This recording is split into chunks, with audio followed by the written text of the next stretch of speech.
پھر آپ دیکھیے کہ مکھی سب کچھ کر رہی ہے، بھاگ دوڑ کر رہی ہے، اپنے کام کاج کر رہی ہے، اپنی ذمہ داریوں کو پورا کر رہی ہے، اور پھر اس کے بعد پروڈکٹیو ہے. یخرج من بطونها شراب مختلف الوان، ان کے پیٹ سے مختلف رنگوں کا مشروب نکلتا ہے.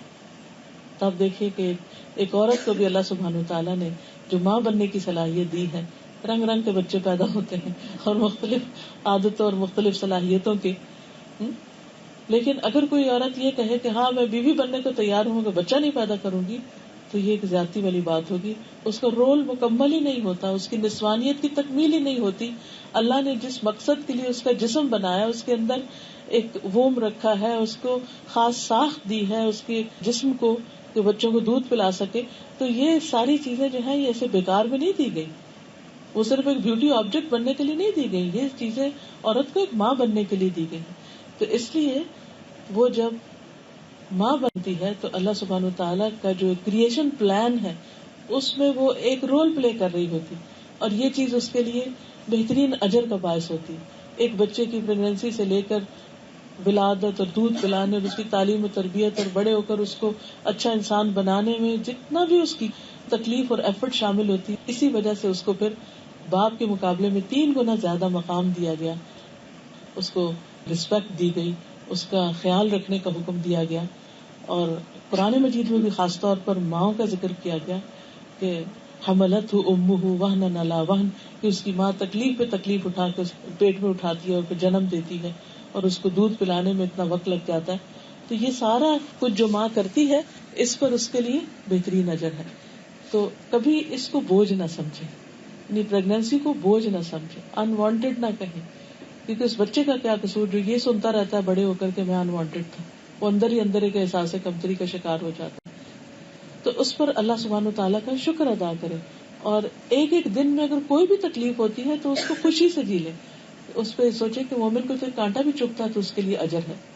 پھر اسی طرح یہ جو مختلف رنگ کے شہد کی بات ہو رہی ہے یہاں پر، اس میں صرف یہ نہیں کہ بچے پیدا کرنا ہی ایک کام ہے اور کوئی کام نہیں ہے، وہ تو ایک بنیادی ذمہ داری ہے ہی، لیکن اس کے علاوہ بھی ہمیں ہمیشہ یہ سوچتے رہنا چاہیے کہ میں کس طرح انسانیت کو فائدہ پہنچاؤں.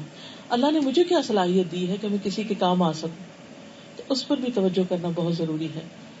عبداللہ بن عمر کہتے ہیں کہ ایک آدمی نبی صلی اللہ علیہ وسلم کے پاس آیا اور کہا، اے اللہ کے رسول صلی اللہ علیہ وسلم، کون سے لوگ اللہ کے زیادہ پیارے ہیں؟ ہم سب کو بھی ہوتا ہے نا کہ میں اللہ کی پیاری بن جاؤں، لیکن ہم لوگ جب وہ فوت ہو جاتا کہتے اللہ کو پیارا ہو گیا، زندگی میں کوئی نہیں سوچتا کہ وہ پیارا بنے. بہرحال ان لوگوں کو فکر ہوتی تھی تو انہوں نے پوچھا کہ کون زیادہ پیارا اللہ کا اور کون سے عمل اللہ کو زیادہ پسند ہے. تو رسول اللہ صلی اللہ علیہ وسلم نے فرمایا، وہ لوگ اللہ تعالیٰ کو زیادہ محبوب ہیں جو دوسرے لوگوں کے لیے سب سے زیادہ فائدہ مند ہوں، جو زیادہ فائدہ پہنچائیں، فائدہ دینے والے ہوں.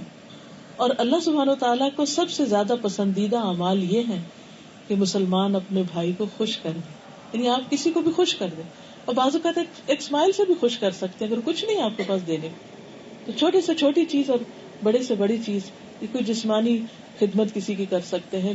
اور خصوصاً خواتین اگر گھر میں کھانا پکانے اگر نہیں بھی پکا رہی، سپروائز تو کرنا ہی پڑتا ہے، مینیو تو بنانا ہی پڑتا ہے، دیکھنا تو پڑتا ہے کہ کیا بن رہا اور کیا نہیں بن رہا، یا پھر لگوانا ہی پڑتا ہے. جو بھی جس کا رول ہے اس کے مطابق اس کو بوجھ سمجھ کے، ہائے مصیبت کہہ کے نہیں کرے، شکر کرے اللہ نے سب کچھ دیا ہے کہ آپ کر رہے ہیں. کتنے لوگ دنیا میں ایسے جن کو یہ سب کچھ ملا ہی نہیں، تو جس کو ملا ہے وہ اس پر شکر گزار ہو. تو وہ اگر کسی بھی کام کو اچھے طریقے سے کرتا ہے تو اس سے دوسروں کا دل خوش ہو جاتا. اب ایک ٹیبل ہی لگانا ہے، آپ بھونڈے طریقے سے لگا لیں یا آپ ایک ڈیسنٹ وے سے لگائیں کہ جو بیٹھے اس کا دل خوش ہو جائے. پکا رہے ہیں تو اگر اچھا پکائیں گے جس کو کھا کے کوئی خوش ہو جائے گا تو زیادہ بہتر ہے بنسبت اس کے کہ ایسا پکائیں کہ جس کو ہر کوئی کھا کے منہ بنائے. تو کسی کا دل خوش کرنا، کسی کی تکلیف دور کرنا، اس کا قرضہ ادا کرنا، اس سے بھوک دور کرنا، یہ آپ دیکھیے محبوب ترین عمل ہے. بھوک دور کرنا یعنی کھانا کھلانا، چاہے پکا کے کھلائیں یا جس بھی طرح. پھر فرمایا، مجھے اپنے بھائی کی ضرورت پوری کرنے کے لیے اس کے ساتھ چلنا اس مسجد نبوی میں 1 ماہ کے اعتکاف سے زیادہ محبوب ہے. یعنی 1 مہینہ مسجد میں اعتکاف کروں اس سے زیادہ مجھے پسند ہے کہ میں کسی کے ساتھ جا کر اس کی مدد کر کے اس کا کوئی کام کر دوں. اور خصوصاً خواتین کو تو کہیں جانے کے لیے ضرور کوئی ساتھ چاہیے ہوتا ہے، کہ مدد کے لیے، ایک سپورٹ کے لیے، مشورے کے لیے، ایک کمفرٹ کے لیے. پھر آپ دیکھیے کہ مکھی کی زندگی بہت مختصر ہوتی ہے، لیکن اس مختصر زندگی کا ہر دن وہ بہت اچھی طرح کام کرتے ہوئے گزارتی. ہمیں اللہ نے جتنی بھی زندگی دی ہے اس میں سے ہر دن میں ہمیں گرو کرنا چاہیے، ایکسپیرینس کرنی چاہیے، مختلف چیزیں، نئی کوئی چیز کرنی چاہیے، آگے بڑھنا چاہیے، سیکھنا چاہیے، ہاں ایک نئی ریسیپی کیوں نہ ہو. تو مکھی کی زندگی 28 سے 35 28 سے 35 ڈیز ہوتی ہے میکسیمم. لیکن جو مکھیاں ستمبر سے اکتوبر کے بیچ میں پیدا ہوتی ہیں وہ سردیوں کا سیزن بھی گزار جاتی ہیں. تو مومنوں میں بھی کچھ لوگ کم عمر کے ہوتے ہیں، کچھ زیادہ عمر کے ہوتے ہیں. بہرحال جو بھی زندگی ملی، ہمیں نہیں پتا کتنی ہے، لیکن وہ بہت پروڈکٹیو ہونی چاہیے کہ جب آپ دنیا سے جائیں تو واقعی لوگ آپ کے لیے رو رہے ہوں، آپ اتنا فائدہ ان کو پہنچائیں کہ آپ کے لیے رو کر کوئی دعا کرنے والا ہو، واقعی آپ کی کمی کو محسوس کریں. ایسا نہ ہو کہ آپ جائیں تو لوگ شکر کریں، شکر ہے ہمارے سے بوجھ اترا، کہ ہمارے لیے لائبلٹی تو. ایسی زندگی نہ ہو. اور مومن کی عمر اگر لمبی ہو تو اس کے لیے خیر ہی خیر کا باعث ہے. نبی صلی اللہ علیہ وسلم نے فرمایا تم میں سے کوئی شخص موت کی تمنا نہ کرے، حالات کیسے بھی سخت ہو، موت نہیں مانگو، اور اس کے آنے سے قبل اس کی دعا نہ کرو، نہ اپنے لیے نہ کسی بچے کے لیے، کیونکہ تم میں سے جب کوئی مر جاتا ہے تو اس کے اعمال منقطع ہو جاتے، ختم ہو جاتے ہیں. اور بے شک مومن اپنی زندگی میں خیر ہی کا اضافہ کرتا ہے. ہر دن وہ اللہ کا ذکر کرتا ہے، نمازیں پڑھتا ہے، اچھے اچھے کام کرتا ہے، دوسروں کی خدمت کرتا ہے، کسی کے کام آتا ہے، کسی کا دکھ دور کرتا ہے، تو وہ سارا کچھ اس کے اجر میں اضافے کا باعث بنتا ہے. پھر اسی طرح فائدہ مند علم حاصل کرنا چاہیے. دین کا علم تو فائدہ مند ہے ہی، لیکن دنیا کا بھی فائدہ مند علم. شفا کہتی ہے کہ نبی صلی اللہ علیہ وسلم میرے پاس تشریف لائے جبکہ میں حضرت حفصہ کے پاس تھی. آپ نے مجھ سے فرمایا تم اسے نملہ کا دم کیوں نہیں سکھا دیتی جیسے اسے لکھنا سکھایا.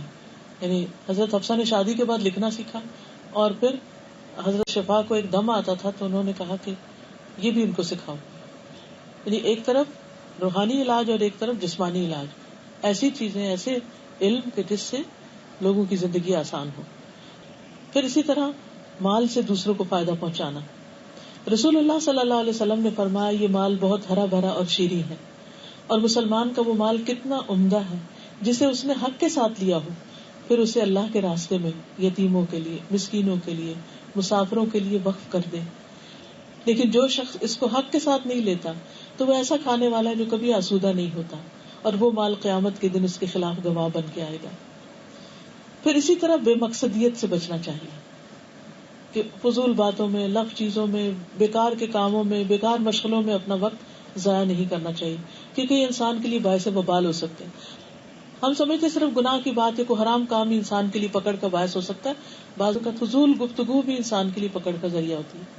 کعب بن عجرہ کہتے ہیں کہ نبی صلی اللہ علیہ وسلم نے کعب کو گم پایا، نہیں وہ نظر نہیں آ رہے تھے مسجد میں. پوچھا کہ وہ کہاں، پتہ چلا بیمار ہے، تو آپ پیدل ہی ان کے پاس چلے گئے ان کی عیادت کرنے کے لیے. جب ان کے پاس داخل ہوئے تو آپ نے فرمایا کعب خوش ہو جاؤ، وہ بیمار تھے اور آپ کہتے ہیں ابشر ابشر. ایک دفعہ ہماری ایک اسکالر سے ملاقات ہوئی تو ہمارے بیٹھے بیٹھے ان کے بار بار فون آ رہے تھے، اور ہر فون میں انہوں نے لوگوں کو کہا ابشر ابشر. تو مجھے یوں لگ رہا تھا جیسے ان کو لوگ مسئلہ بتا رہے ہیں اور یہ آگے سے کہتے ہیں ابشر، خوش ہو جاؤ. تو کعب کی ماں نے کہا کعب تمہیں جنت مبارک. فوراً کنکلوژن پہ پہنچ گئی. آپ نے فرمایا اللہ پہ قسم چڑھانے والی عورت کون ہے؟ کعب نے کہا اللہ کے رسول میری والدہ ہے.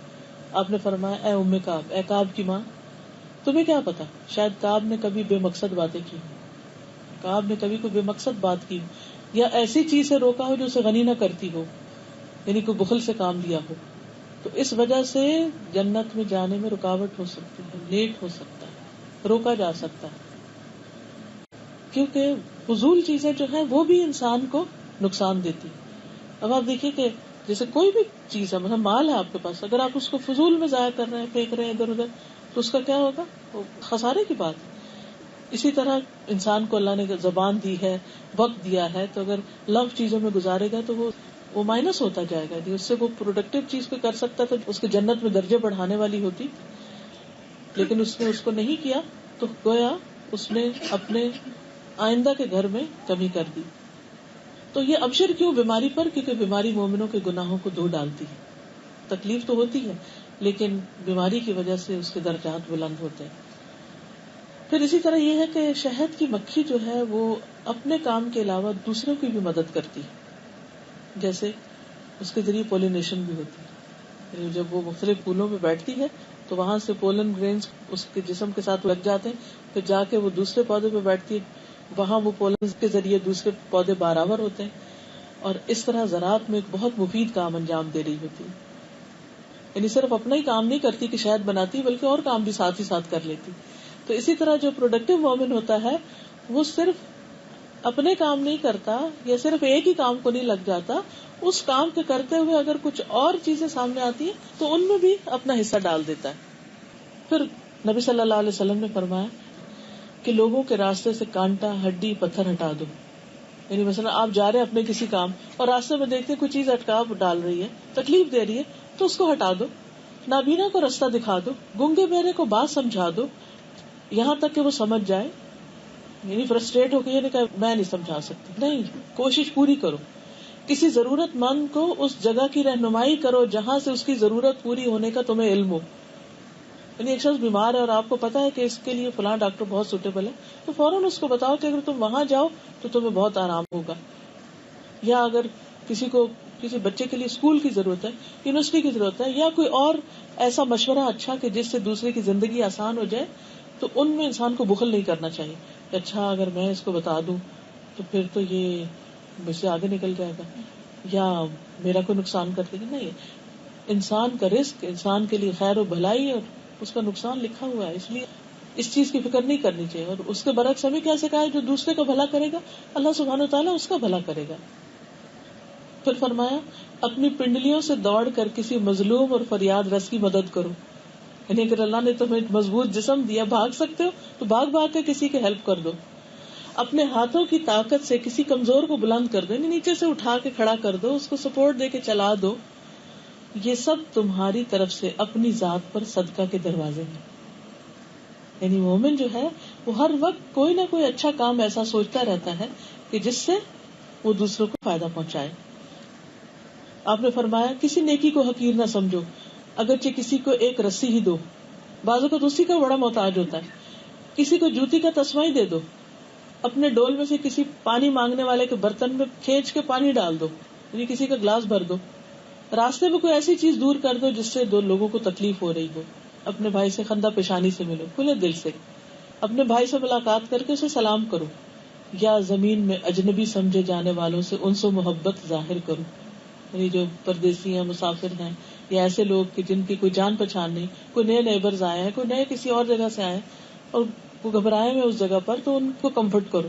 کچھ بھی ہو سکتا ہے، لیکن ایسا کام کرو کہ جس سے لوگوں کو فائدہ ہو، کیونکہ مکھی ایسا شہد بناتی ہے فرمایا فیہ شفاء للناس، اس میں لوگوں کے لیے شفا ہے. اپنی پوری زندگی لگا کر ایسا کام کر جاتی کہ جس سے لوگوں کی زندگیاں سنورتی ہیں. نبی صلی اللہ علیہ وسلم نے فرمایا شفا 3 چیزوں میں ہے، سینگی لگوانے میں، نکپنگ کروانے میں، شہد پینے میں، اور آگ سے داغنے میں. مگر میں اپنی امت کو آگ کے داغ سے منع کرتا ہوں. حضرت جابر کہتے ہیں میں نے نبی صلی اللہ علیہ وسلم سے سنا، آپ نے فرمایا اگر تمہاری دواؤں میں سے، میڈیسنز میں سے کسی میں بھلائی ہے تو سینگی لگوانے میں یا شہد پینے میں یا آگ سے داغنے میں. یعنی ریپیٹڈلی کئی احادیث ہیں اس وقت، لیکن ریپیٹڈلی یہ بات ہمیں پتہ چلتی ہے کہ شہد شفا کا باعث ہے. یہ الگ بات ہے کہ ہمیں اس کا صحیح اماؤنٹ یا طریقہ پتہ نہیں ہوتا. بعض اوقات گرم ابلتے پانی میں شہد ڈالنے سے اس کی ساری پراپرٹیز ختم ہو جاتی ہیں، ساری یا نہیں تو بعض اس کی، تو وہ اتنا فائدہ مند نہیں ہوتا کہ جتنا روم ٹیمپریچر میں انسان اس کو گھول کے پیتا ہے. بعض جگہ پر اس کو ڈائریکٹ پینے کا بھی حکم ہے. پھر اسی طرح مومن بھی جو محنت کرتا ہے اور دوسروں کو محنت کر کے فائدہ پہنچاتا ہے تو اللہ تعالیٰ فرماتے ہیں ان الذین آمنوا وعملوا الصالحات انا لا نضیع اجر من احسن عملا. بے شک وہ لوگ جو ایمان لائے اور انہوں نے نیک اعمال کیے، بے شک ہم اس کا اجر ضائع نہیں کرتے. جو بھی کوئی اچھا عمل کرے، اچھا کام کوئی بھی کرے گا، کسی کو فائدہ پہنچائے گا تو ہم اس کا اجر ضائع نہیں کریں گے. رسول اللہ صلی اللہ علیہ وسلم نے فرمایا مومن کے لیے اللہ اس کی نیکیوں کو آخرت کے لیے ذخیرہ کرتا رہتا ہے اور دنیا میں اپنی اطاعت پر اسے رزق عطا کرتا ہے. یعنی اگر وہ اس کی فرما برداری کرتا ہے اور اس کی عبادت کرتا ہے تو اللہ سبحانہ وتعالیٰ اس کو اور توفیق دیتا ہے مزید. پھر یہ بھی ہے کہ ان فی ذلک لآیۃ لقوم یتفکرون، بلا شبہ اس میں لوگوں کے لیے یقیناً ایک نشانی ہے جو غور و فکر کرتے ہیں. اب یہ باتیں تو چند ایک میں نے آپ کو مکی کے حوالے سے بتا دی، لیکن اگر آپ ان احکامات کے اوپر خود غور و فکر کرتے رہیں تو بے شمار چیزیں، زندگی کے بہت سے مسائل حل ہوتے ہیں. بہت سے پرابلمز میں ایسی چیزیں، ایسی مثالیں، ایسے غور و فکر انسان کے لیے ایک روشنی کا سبب ہوتا ہے، ایک راستہ اس کو مل جاتا ہے. قرآن پاک میں اللہ تعالیٰ فرماتے ہیں کہ یہ کتاب ہم نے اتاری اس لیے تاکہ لوگ اس کی آیات میں غور و فکر کریں اور عقل مند لوگ اس سے نصیحت پکڑیں. لیدبروا آیاتی ولیتذکر اولو الالباب. پھر اسی طرح زمین و آسمان میں بھی غور و فکر کا حکم ہے، اور غور و فکر نہ کرنے والوں کے لیے تباہی ہے. کیونکہ نبی صلی اللہ علیہ وسلم پر جب سورۃ آل عمران کی آخری آیات نازل ہوئی تھی تو آپ صلی اللہ علیہ وسلم شکر کی وجہ سے مسلسل رو رہے تھے کہ آپ کی گاڑی بھیگ گئی تھی. تو آپ سے جب پوچھا گیا تو آپ نے فرمایا کیا میں اللہ کا شکر گزار بندہ نہ بنوں؟ آج کی رات مجھ پر ایسی آیت نازل ہوئی ہے کہ تباہی ہے اس کے لیے جو اسے پڑھے اور اس پر غور نہ کرے. تو گویا قرآن مجید کو نہ پڑھنا اور اس میں غور و فکر نہ کرنا انسان کے لیے مصیبت کا باعث ہو سکتا ہے. پھر اسی طرح شہد کی مکھی اور مومن میں کچھ اور مماثلتیں بھی ہیں. جب شہد کی مکھی میں غور و فکر کیا گیا کہ اس کی عادات کیا ہے، ہیبٹس کیا ہے، تو سب سے پہلی چیز یہ کہ بہت صفائی کے ساتھ رہتی، مکمل صفائی کے ساتھ، گندگی نہ برداشت کرتی ہے، نہ گندی چیز پہ بیٹھتی ہے، نہ گندی چیز کھاتی ہے. تو اسی طرح ایک اچھی خاتون خانہ، اور جس چیز سے میں تشبیہ دے رہی ہوں وہ بھی فیمیل ہے، شہد کی مکھی. بہت سال اس پر ریسرچ ہوتی رہی. قرآن نے تو 1400 سال پہلے بتا دی، لیکن کچھ ہی سال پہلے یہ بات پتہ چلی کہ یہ فیمیل ہے، کیونکہ پہلے سمجھ نہیں آتا تھا کہ جو شہد بناتی ہے وہ میل ہے یا فیمیل ہے، یعنی جو رس چوس کے لاتی اور جو پروڈیوس کرتی. دوسری چیز یہ ہے کہ ہمیشہ غلاظت سے بچتی ہے، گندی چیز سے، گندی جگہ سے. تو مومن بھی غلاظت سے بچتا ہے. نبی صلی اللہ علیہ وسلم کو ابتدا میں جو آیات دی گئی سورۃ المدثر کی، اس میں بھی فرمایا وَثِيَابَكَ فَطَهِّرْ، اپنے کپڑے پاک رکھو، وَالرُّجْزَ فَاهْجُرْ، گندگی چھوڑ دو. نبی صلی اللہ علیہ وسلم نے فرمایا 3 چیزیں ہر مسلمان پر حق ہیں: جمعے کے دن غسل کرنا، مسواک کرنا، اور اگر ہو تو خوشبو لگانا، یعنی اچھا صاف ستھرا بن کر رہے. اور صفائی کو ایمان کا حصہ قرار دیا گیا. پھر اسی طرح مومن مرتے دم تک صاف ستھرا رہتا ہے. قرآن مجید میں آتا ہے، سورۃ نحل میں ہی آتا ہے، الذین تتوفاہم الملائکۃ طیبین یقولون سلام علیکم ادخلوا الجنۃ بما کنتم تعملون. جنہیں فرشتے اس حال میں قبض کرتے ہیں، ان کی روح لیتے ہیں کہ وہ پاک ہوتے ہیں، وہ کہتے ہیں سلام ہو تم پر، جنت میں داخل ہو جاؤ اس کے بدلے جو تم کیا کرتے تھے، اپنے اعمال کے بدلے. پھر جب نیک روح کے پاس فرشتے آتے ہیں تو اسے کہتے ہیں یا ایتھا النفس المطمئنہ، اے نفس مطمئنہ نکل، پاک روح جو پاک جسم میں تھی، تو قابل تعریف ہے، تجھے خوشخبری ہو رحمت اور خوشبو کی اور اس رب سے ملاقات کی جو تم سے ناراض نہیں. یعنی نیک مومن بندے کے پاس اس طرح خوشخبری آتی. پھر آپ دیکھیے کہ شہد کی مکھی کے کام کا ایک وقت مقرر ہوتا ہے اور اس کا ایک خاص طریقہ کار ہوتا ہے. ایک عورت کو اچھا گھر بنانے کے لیے، زندگی کے مقصد کو اچھی طرح پورا کرنے کے لیے نہ صرف یہ کہ کام کرنا ہے بلکہ کاموں کا وقت بھی مقرر کرنا ہے. کیونکہ جس کام کا وقت مقرر نہیں ہوتا وہ کام نہیں ہو پاتا. بہت سے لوگ بہت کچھ زندگی میں کرنا چاہتے ہیں لیکن ٹائم مینجمنٹ نہیں کر پاتے، انہیں یہ سمجھ نہیں آتی کون سا کام کیا کرے، ٹو مینی ٹاسک، اور سارا کچھ کنفیوز ہو جاتا. مکھیاں دن کو اتنی محنت کرتی ہیں کہ جس کی کوئی حد نہیں، اور اپنے کام کے لیے صبح سویرے نکل جاتی ہیں. نبی صلی اللہ علیہ وسلم نے ایسے لوگوں کے لیے دعا کی ہے جو صبح کے وقت میں کام کرے. فرمایا اللہم بارک لامتی فی بکورہا، اللہ میری امت کے صبح میں برکت ڈال دے. پھر آپ دیکھیے کہ مومن بھی اپنی جان مال سے خوب محنت کرتا ہے. پھر اسی طرح مل کے کام کرنا، لوگوں کے ساتھ ملنا جلنا اور اکٹھے پروجیکٹس کرنا. ایک چھتے میں 50,000 سے 60,000 کارکن ہوتے ہیں، اتنی بڑی ٹیم ہوتی ہے ان کی، اور ہم 4 لوگ مل کے کام نہیں کر سکتے. اور خاص طور پر مسلمز کے اندر تو ٹیم ورک ہے ہی نہیں. جہاں 4 لوگ اکٹھے ہوئے نہیں وہاں فتنہ فساد پھیلانا، کہیں نہ کہیں جھگڑا فساد. تو مومن جو ہوتا ہے وہ جماعت کو لازم پکڑتا ہے، یعنی اکٹھے رہ کے کام کرتا ہے. نبی صلی اللہ علیہ وسلم نے فرمایا ایک مومن دوسرے مومن کے لیے عمارت کی طرح، اس کا ایک حصہ دوسرے کو قوت دیتا ہے. اور آپ نے ایک ہاتھ کی انگلیوں کو دوسرے ہاتھ کی انگلیوں میں داخل کیا، اور اگر آپ دیکھیں نا بالکل اسی طرح جیسے عمارت کے بلاکس ہوتے ہیں نا، اسی طرح یہ انگلیاں بھی نظر آتی ہیں. آپ صلی اللہ علیہ وسلم نے فرمایا وہ مومن جو لوگوں میں مل جل کے رہتا ہے اور ان کی تکلیفوں پہ صبر کرتا ہے، اجر کے لحاظ سے اس مومن سے بہتر ہے جو لوگوں میں مل جل کے نہیں رہتا اور ان کی تکلیفوں پہ صبر نہیں کرتا. تو اگرچہ لوگوں سے تکلیف پہنچے پھر بھی ملتے جلتے رہنا چاہیے، اکٹھے رہنا چاہیے، اور پھر دوسروں کے لیے تکلیف کو محسوس کرنا. پھر کھاتے وقت اکٹھے ہونا. نبی صلی اللہ علیہ وسلم کے صحابہ نے کہا اللہ کے رسول ہم کھاتے ہیں اور ہم سحر نہیں ہوتے، پیٹ نہیں بھرتا. آپ نے فرمایا شاید تم الگ الگ کھاتے ہو. انہوں نے کہا ہاں. آپ نے فرمایا اکٹھے کھایا کرو اور اس پر اللہ کا نام لیا کرو، کیونکہ اس میں تمہارے لیے برکت پیدا کر دی جائے، کیونکہ اللہ کا نام برکت والا ہے. پھر یہ کہ شہد کی مکھی اپنی محنت کو ضائع نہیں ہونے دیتی، اس کی حفاظت کرتی، اور اس کے لیے چھتے کا ٹیمپریچر 32 ڈگری رکھتی ہمیشہ، باہر کا ٹیمپریچر کچھ بھی ہو. اور اس کے لیے بہت ساری مکھیاں چھتے کے آس پاس صرف اپنے پر پڑپڑاتی رہتی ہیں اور اس سے اس میں ہوا پھینکتی رہتی ہے. ایئر کنڈیشننگ کا کام ایک طرح سے کرتی ہیں. اور چھتے کے باہر کے دروازے پر مکھیوں کا پورا گروہ ایک دوسرے سے چمٹ کے بیٹھ جاتا ہے. اگر آپ چھتے کو دیکھیں نا تو بازو میں کرمل کرمل کرتی ہے اس میں نظر آتی ہے، اصل میں وہ کام کر رہی ہوتی، وہ صرف ایسے ایملیسلی نہیں اس میں گھوم پھر رہی ہوتی. اور اس طرح یعنی اس کے اندر جب ہوا پھینکتی ہے تو اس سے پورے چھتے کے اندر کا ہر کونا قدرہ جو ہے وہ صاف ستھرا ہو جاتا ہے، اور پھر اس کو وہ بیرونی اثرات سے بھی بچاتی ہے. اور اس کا ایک مضبوط نظام ان کے پاس ہوتا ہے. ہر قسم کے جراثیم، ہر قسم کے گرد و غبار اور ہر قسم کی خراب چیز سے وہ اپنے چھتے کو محفوظ رکھتے ہیں. اور باہر اس کے ہر وقت پیرا ہوتا ہے کہ کوئی ایسی چیز اندر نہ آئے. ہر چیز سینسر ہو رہی ہوتی، پوری سیکیورٹی کا انتظام ہے وہاں. لیکن اگر کسی وجہ سے کوئی جراثیم اندر گھس جائے یا کوئی ایسی چیز تو ساری مکھیاں مل کے اس کے خلاف اعلان جنگ کر دیتی. اگر کوئی چیز ایسی آ جائے جس کو مکھیاں باہر نہ نکال سکے تو پھر کیا کرتی ہیں، ایک اور سسٹم ہے ان کے اندر، اس چیز کو وہ وارنش کر دیتی ہے، اوپر سے پالش کر دیتی ہے. اور یہ ان کے جسم سے خارج ہونے والے جو مادہ ہے پروپولس جو ہے، اس کے ساتھ چنار، اناناس اور کیکر سے حاصل کردہ گوند کے ساتھ ملا کے وہ چیز تیار کرتی ہیں. اور پھر وہ چھتے میں اگر دراڑ پڑ جائے یا کہیں بھی کچھ کمی بیشی ہو تو اس سے اس کو مینڈ کرتی، یا اگر کوئی جراثیم وغیرہ آ گئے تو اس کو اس کے اوپر وہ لگا دیتی ہیں تاکہ وہ آگے پھلے پھولے نہ، یعنی وائرس پھیلے نہ. اب دیکھیے کہ انسان نے کتنی ترقی کر لی، اور اگر ایک وائرس آ جاتا ہے تو سارے شہر کو زکام لگ جاتا ہے.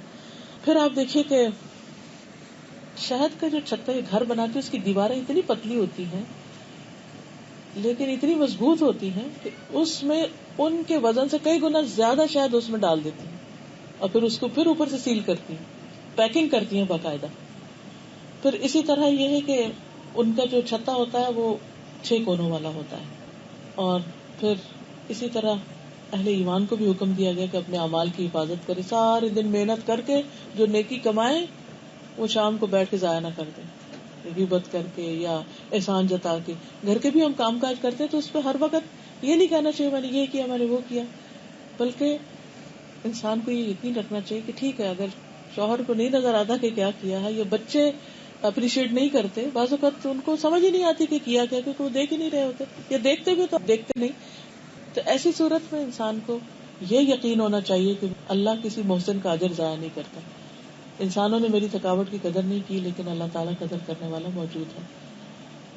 پھر اسی طرح آپ دیکھیے کہ ان کا جو 6 کونوں والا چھتا ہے نا، وہ جگہ کی یوٹیلیٹی کے اعتبار سے سب سے بہترین سائز کا ہے. اس میں میکسیمم وہ کھانے بنتے اور اس میں زیادہ سے زیادہ شہد پھر سما جاتا ہے. وہ 5 کونوں والا نہیں ہوتا، 8 والا نہیں ہوتا، 4 والا نہیں ہوتا، 3 والا نہیں ہوتا، بلکہ جیومیٹری کی سب سے موزوں ترین شکل ہوتی ہے. کیونکہ اگر وہ کھانے خالی رہتے ادھر ادھر، یا بہت بڑے بڑے کھانے ہوتے تو وہ کچھ بھرا ہوتا کچھ خالی رہتا، جگہ زیادہ لگتی ہے اور چیز اس میں کم ہوتی ہے. پھر آپ دیکھیں کہ شہد کی مکھی اپنی محنت سے کھاتی، پھر بہترین چیز کھاتی، پھر اسی طرح پھرتی سے کام کرتی، سست نہیں ہوتی. شہد کی مکھیاں رس جمع کرنے کے لیے 60 کلومیٹر پر آور کے حساب سے دوڑتی ہیں. یہ انسان کی تیز ترین رفتار سے 10 گنا زیادہ ہے. انسان اتنا تیز نہیں دوڑ سکتا جتنا تیز مکھیاں دوڑتی ہیں اور پھر وہ رس جمع کرتی ہیں. ایمان والوں کے لیے بھی نیکی کے کاموں اور عبادات میں سستی نہیں ہونی چاہیے. یہ منافقین کی علامت ہوتی ہے. قرآن مجید میں اللہ تعالیٰ فرماتے ہیں کہ اذا قاموا الی الصلاۃ قاموا کسالى، جب وہ نماز کے لیے کھڑے ہوتے ہیں تو سستی کے مارے کھڑے ہوتے ہیں. یراؤن الناس، بس لوگوں کو دکھانے کے لیے، نمبر لگانے کے لیے نماز پڑھتے ہیں. ولا یذکرون اللہ الا قلیلا، اور اللہ کو بہت کم یاد کرتے ہیں. نبی صلی اللہ علیہ وسلم اللہ تعالیٰ سے دعا کرتے تھے، یا اللہ تو مجھے سستی سے بچا، اللہم انی اعوذ بک من العجز والکسل. پھر اسی طرح مکھیوں کے اندر بڑی خیر خواہی ہوتی ہے. جب انہیں یہ پتا چلتا ہے کہ کوئی مکھی کہیں سے رس چوس کے آ گئی ہے تو وہ دوبارہ اس پھول پہ نہیں بیٹھتی. اور کیسے نہیں بیٹھتی کہ پہلے والی مکھی رس چوسنے کے بعد وہاں ایک خاص قسم کی خوشبو چھوڑ کے آتی ہے، جس کی وجہ سے دوسری مکھی کا وقت ضائع نہیں ہوتا کہ وہ وہاں جا کے اترے اور پھر وہاں سے رس لے. وہاں تو رس ہے ہی نہیں، تو پہلے چوس کے چلی گئی. یعنی اس طرح وہ آپس میں ایک دوسرے کے ساتھ کوآپریٹ کرتی کہ don't reinvent the wheel. جو کام ہو چکا ہے اس کو دوبارہ نہیں کرو، یعنی مت تھکو اس کے لیے. ایک دوسرے کی ہیلپ کرنا، ایک کام کر لے، دوسرا کر لے، تیسرا کر لے، تو وہ فوراً سب کچھ پورا ہو جاتا ہے. اسی طرح گھر کے اندر بھی آپس میں ایک دوسرے کے ساتھ مدد کرنا چاہیے. ایک کام کو بانٹ کے اور مل جل کے کرنا چاہیے. پھر اسی طرح مومن بھی دوسروں کا خیر خواہ ہوتا ہے اور وہ ایک دوسرے کا حق ادا کرنے والا ہوتا ہے. مومن کا آئینہ ہوتا ہے. پوری آنےسٹی کے ساتھ وہ دوسرے کو بتاتا ہے اس میں کیا کمی بیشی ہے، اسے کس طرح اپنے آپ کو بہتر بنانا چاہیے. پھر آپ دیکھیے کہ شہد کی مکھیوں کے متعلق مشہور ہے کہ وہ تکلیف کم دیتی ہے. مومن بھی ایسا ہی ہوتا ہے کہ دوسروں کو تکلیف نہیں دیتا. اگر بھول چوک سے ہو جائے تو سوری کر لیتا ہے، آئندہ دوبارہ نہیں دیتا. اسی طرح گھریلو زندگی میں بھی ساس کو کوشش کرنی چاہیے کہ بہو کے ساتھ، اور بہو کوشش کرنی چاہیے کہ ساس کے ساتھ اچھے طریقے سے پیش آئے، دوسرے سے محبت کرے. کیونکہ انسان کو بعض اوقات دوسرے سے کچھ بھی نہیں چاہیے ہوتا، صرف ایک پیار کا بول چاہیے ہوتا ہے، تو ہم اسی میں بخل کر جاتے ہیں. یعنی خاص طور پر جو بزرگ ہوتے ہیں، یعنی ساس ایک ماں کی جگہ پر ہوتی ہے، تو اگر کسی وقت بہو اس کے گلے میں ہاتھ ڈال کے کہہ دے امی میں آپ سے بہت پیار کرتی ہوں، تو آپ دیکھیے ساس اس سے کئی گنا زیادہ پیار کرے گی. لیکن شیطان ایسے فتنے پھیلاتا ہے کہ وہ محبتوں کو جو شادی سے پہلے ہوتی ہیں وہ بعض اوقات ایک دوسرے کے ساتھ چپکلش میں اور کھچاؤ میں تبدیل کر دیتا ہے. تو اس سے بھی محفوظ رہنا چاہیے. مکھی بہت فراخ دل ہوتی ہے، جو کچھ بناتی ہے وہ دوسروں کے لیے بناتی. اگر وہ خود ہی سارا کھا جائے آ کے پھر کیا ہو. تو مومن بھی فراخ دل ہوتا ہے. اور کسی کو یہ کہنا کہ میں تم سے محبت کرتی ہوں، یہ بھی فراخ دلی کی علامت ہوتی ہے. تو اس لیے بعض اوقات انسان غیروں کو تو کہہ لیتا ہے، اپنوں کو کہنا مشکل ہوتا ہے. تو اپنوں کو بھی کہنا چاہیے، اور اگر منہ سے نہ کرے تو جیسے سے شو کرے کہ وی لو یو. پھر اسی طرح یہ ہے کہ نبی صلی اللہ علیہ وسلم نے فرمایا مومن بھولا بھالا اور فراخ دل ہوتا ہے. پھر اس طرح مکھیاں جو ہیں وہ شہد بنانے کے ساتھ ساتھ کچھ مکھیاں چھوٹے بچوں کی پرورش کا پورا خیال رکھتی ہیں. خصوصاً ملکہ مکھی جو ہے، ان کی کوئین جو ہے، وہ سارے بچوں کا خیال کرتی. کہتے کہ اس حد تک کہ جس کی کوئی لمٹ نہیں، لمٹ لیس. کارکن مکھیاں انڈوں سے بچے نکالتی ہیں، ان کی غذا مہیا کرتی ہیں، ان کے لیے رہائشی کمرے بناتی ہیں اور ہر وقت اس سے مصروف رہتی ہیں. تو ایمان والوں کا بھی معاملہ یہی. رسول اللہ صلی اللہ علیہ وسلم اپنے گھر والوں اور بچوں کے لیے بہت رحم دل تھے. اور پھر اللہ کے نزدیک بھی وہی بندے پسندیدہ ہیں جو سب سے زیادہ فائدہ دینے والے ہوں. اور پھر رسول اللہ صلی اللہ علیہ وسلم نے بچوں پر مہربان عورتوں کی تعریف فرمائی ہے. آپ نے فرمایا قریش کی عورتیں اونٹوں پہ سوار ہونے والی عورتوں میں سب سے بہتر ہیں. یہ سب عورتوں سے زیادہ اپنے بچوں پہ شفقت کرتی ہیں.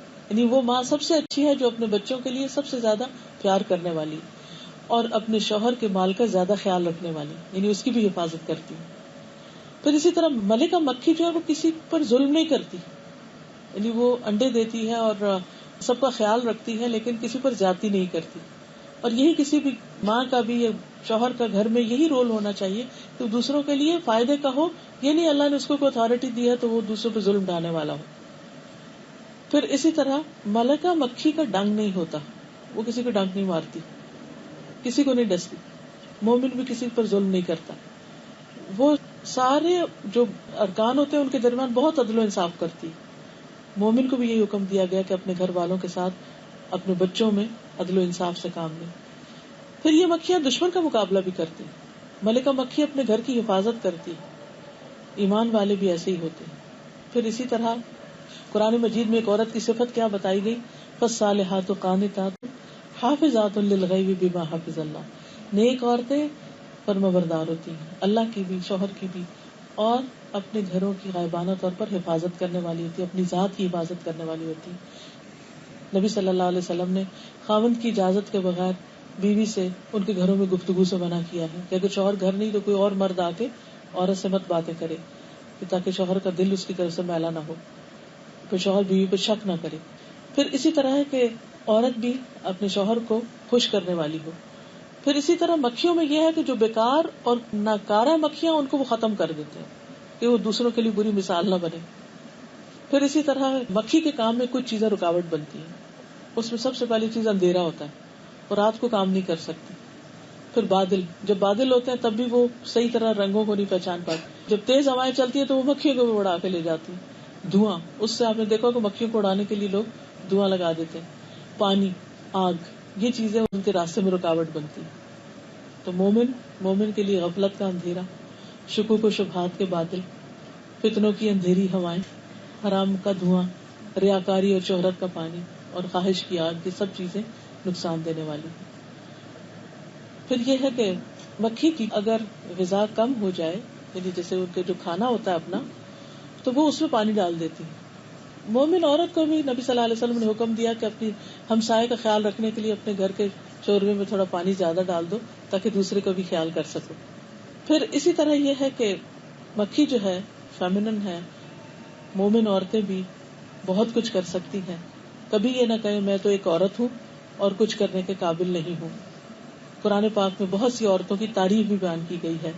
تو ایک مومن کو اپنی زندگی کو موسٹ پروڈکٹیو بنانا چاہیے اور بہترین حالت میں گزارنا چاہیے تاکہ وہ دنیا سے جائے تو خوش ہو کر جائے اور اس کا رب بھی اس سے خوش ہو جائے۔ میں آپ دونوں خاندانوں کو ان بچوں کی شادی پر مبارکباد پیش کرتی ہوں، ان کے لیے برکت کی دعا کرتی ہوں۔ اللہ تعالیٰ آپ دونوں کو، والدین کو، بچوں کو، آپ کی نسلوں کو آباد رکھے، گھروں میں برکت ہو، سلوک ہو، محبت ہو، خوشیاں ہو، اور اتنے اچھے اچھے کام کرے کہ نہ صرف یہ کہ دنیا بلکہ آخرت بھی بہترین ہو۔ اللہ تعالیٰ ہم سب کو آج کی اس مجلس سے فیض پہنچائے اور ہمیں بہترین اور پروڈکٹیو انسان بنائے تاکہ ہم اس دنیا میں جو کہ کام کے لیے بنائی گی، کام کرنے کا وقت ہے، اس میں واقعی کچھ کر کے جائیں تاکہ ہمیشہ کی زندگی یعنی آخرت کی جنت کی زندگی بہترین ہو، آرام دہ ہو، کیونکہ اس کو ختم نہیں ہونا، یہ تو ختم ہونے والی ہے۔ اس میں کام ہے، وہاں آرام ہے، تو وہاں پہ باقی آرام کر سکیں۔ اللہ تعالیٰ آپ سب سے خوش ہو۔ ڈھیروں دعائیں۔ السلام علیکم ورحمۃ اللہ وبرکاتہ۔ سبحان اللہ والحمد للہ ولا الہ الا اللہ واللہ اکبر ولا حول ولا قوة الا باللہ العلی العظیم۔ اللہم صلی علی محمد وعلی آل محمد كما صليت على إبراهيم وعلى آل إبراهيم إنك حميد مجيد۔ اللهم بارك على محمد وعلى آل محمد كما باركت على إبراهيم وعلى آل إبراهيم إنك حميد مجيد۔ ربنا آتنا في الدنيا حسنة وفي الآخرة حسنة وقنا عذاب النار۔ ربنا لا تزغ قلوبنا بعد إذ هديتنا وهب لنا من لدنك رحمة إنك أنت الوهاب۔ ربنا هب لنا من أزواجنا وذرياتنا قرة أعين واجعلنا للمتقين إماما۔ لا إله إلا الله وحده لا شريك له، له الملك وله الحمد وهو على كل شيء قدير۔ اللهم إنا نعوذ بك من جهد البلاء ودرك الشقاء وسوء القضاء وشماتة الأعداء۔ اللهم لا مانع لما أعطيت ولا معطي لما منعت ولا ينفع ذا الجد منك الجد۔ رب أعني على ذكرك وشكرك وحسن عبادتك۔ اللهم اشف أنت الشافي لا شفاء إلا شفاؤك، اشف شفاء لا يغادر سقما۔ لا حول ولا قوة إلا بالله العلي العظيم۔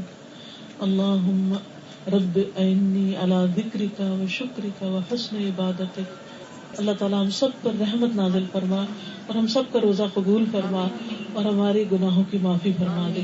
ربنا تقبل منا انك انت السميع العليم۔ جزاكم اللہ خیرا۔ السلام علیکم ورحمۃ اللہ وبرکاتہ۔